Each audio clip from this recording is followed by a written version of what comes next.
So, tell me about this 26-week theory of yours. Now, the DAPP courses tend to run 26 weeks. Temper runs much less than Yeah, we work over 2 weekends a month apart on the basis that we're not attempting to separate people. If people are in relationships, then they need to stay in relationships. They need to learn on the first weekend absolutely as much as they possibly can to maintain themselves in a relationship, and then the second weekend follows up on that essentially.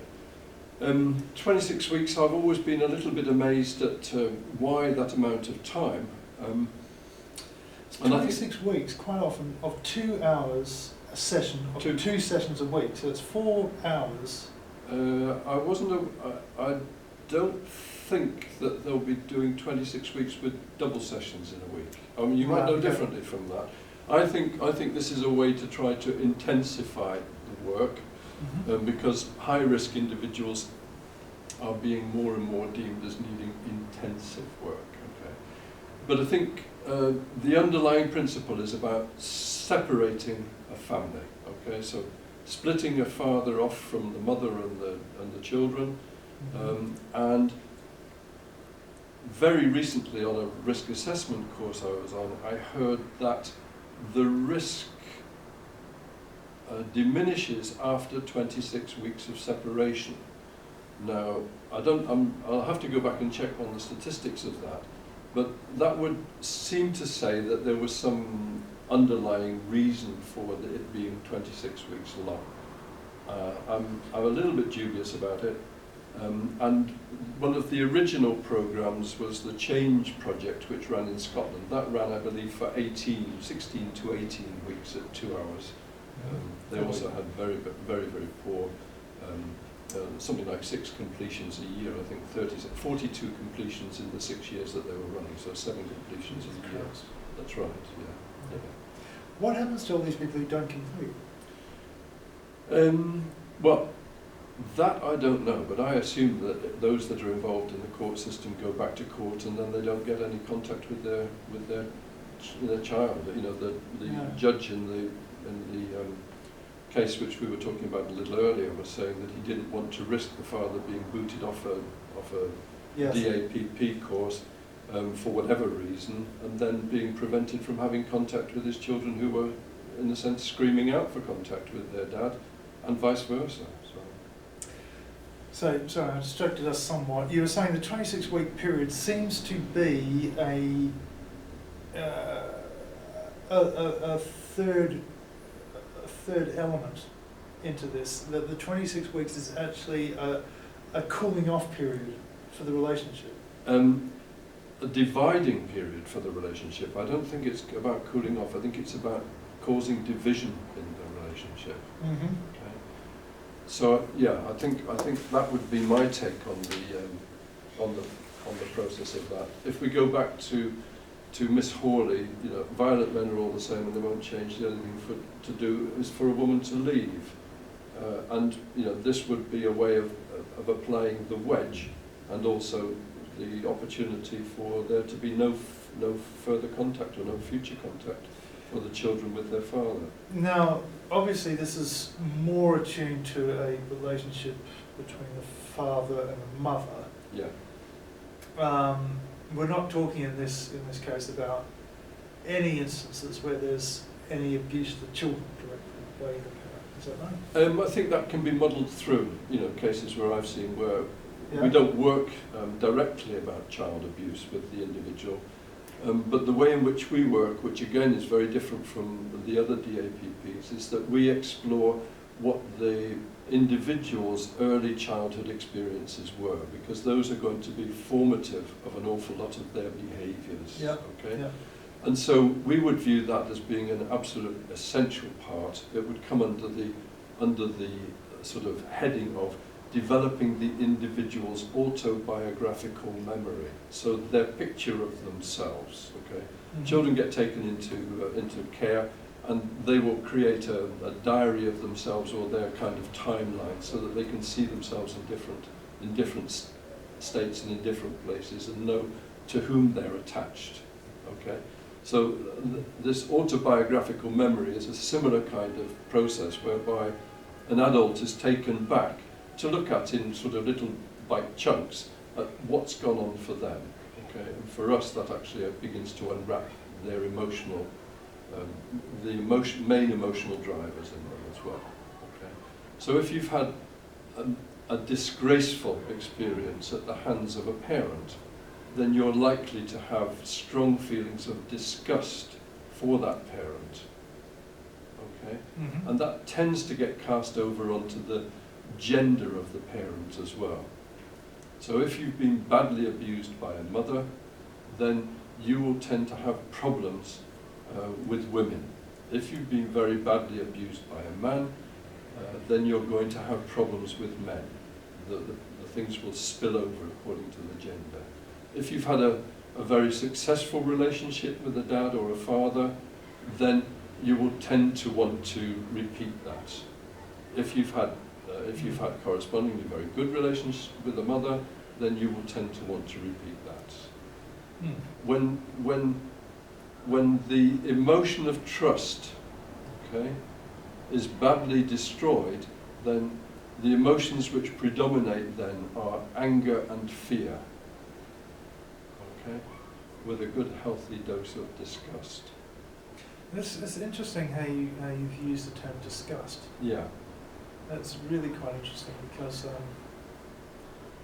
there's been some work about that disgust reaction by people like Jonathan Haidt. Yeah, I'm not aware of that, but that's something for me to follow up on.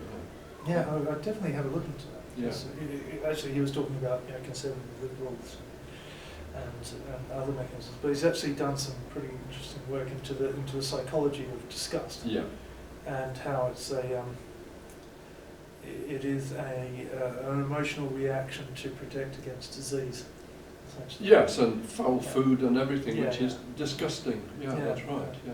And it's quite a different, because it was talking in terms of Islamophobia and homophobia. Yeah.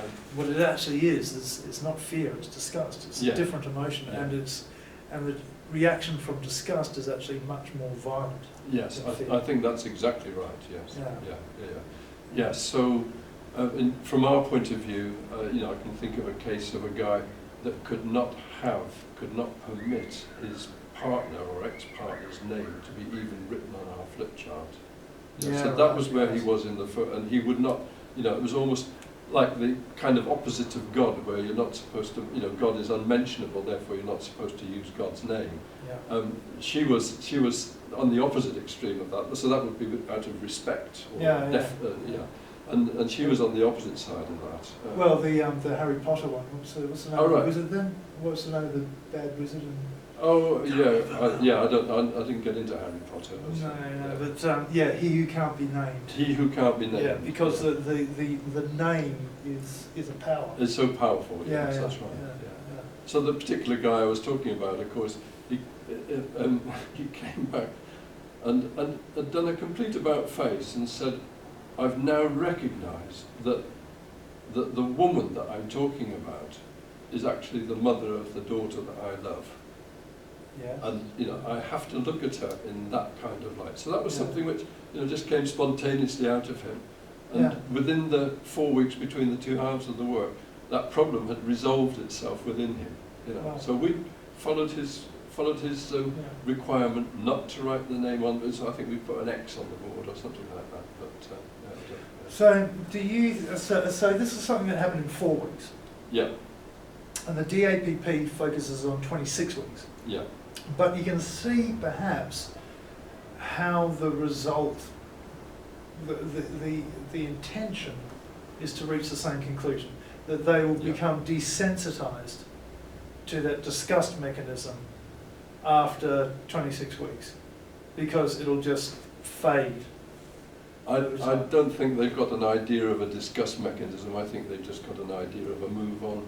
Well, empirical evidence. They've just seen after 26 weeks it seems to diminish. Yeah, maybe. And so 26 weeks is what we'll go with. Yeah. But perhaps if you deal with those issues more robustly or directly, you can shorten that 26-week period to like 4 weeks. I would say that very much so. Yes, and I think the accredited work is misplaced. It's all based on semantics, on words, and CBT is largely on words as well. The CBT's had tremendous success in other areas. Yeah, it has short-term success though, because it works with vocabulary and thoughts rather than emotions.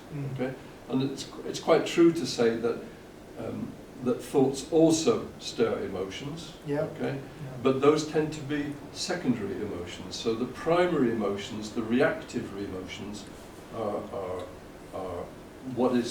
what causes or what's initially there. So a man, if a man is describing what's gone on, he will describe his reaction to something. Okay, men are brought up to react, trained to react. Okay, Yeah. so inevitably, she says something, he reacts to it. He's then blaming his partner for his behaviour. Yeah. And so in that very, very fundamental way, he has to have some kind of gap put in there between his natural ability and natural desire to react. He's got to have a couple of split seconds where he can actually think just what is going on. What would he think? And he would focus on himself in that. So he's got to actually recognise which emotion is going on in him, and it's going to be anger, fear, grief, or disgust, probably, or possibly shock. Okay. So and he's got to be able to. His main task is to actually sort out which emotion is going, because that provides the moment of realisation that his behaviour will follow a certain path if he doesn't. Right. So that is how you break, because the whole concept of blame. Yeah. Is something that features quite often. Blaming the man will blame the woman for provoking him. Yeah. The woman obviously blames the man for hitting her. Yeah, absolutely. Yeah. But the statistics say that women tend to start disputes or arguments. yes, and I understand, but I stand to be corrected. Yeah. That women are actually usually the first to be physical. Yes, I think that's also quite correct. Yeah. But in any event, the blame, the issue of who is to blame, does two things. It takes the blame off you. Yeah. It absolves you of responsibility. Yeah. And the second thing is it marks out someone else as the problem. Yeah. So not only do you get absolved, but you get to put all your baggage onto someone else as well. As a scapegoat. You scapegoat or dump it on them. It's all his fault. Yeah. How many fingers pointing at you? Yeah, one. How many fingers pointing at me?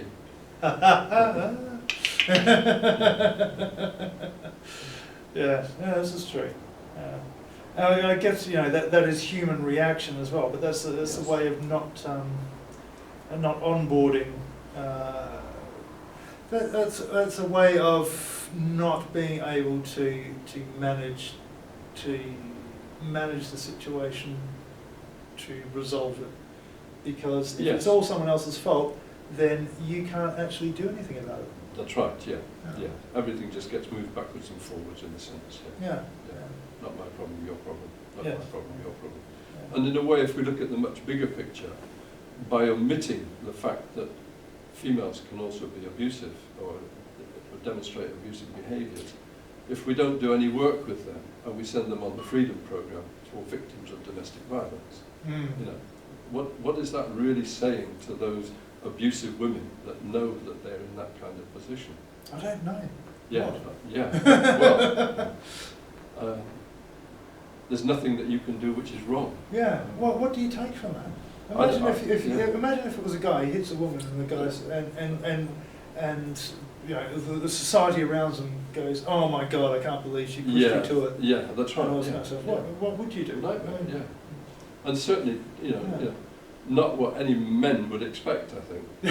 No, I don't think they'd expect it, but it would certainly be a strange situation. But but that is the situation for women. Actually, that's what a lot of mothers would do with their sons. Okay. She's such a bitch, you made you do it. Yeah, that's right, supporting mums, that's right.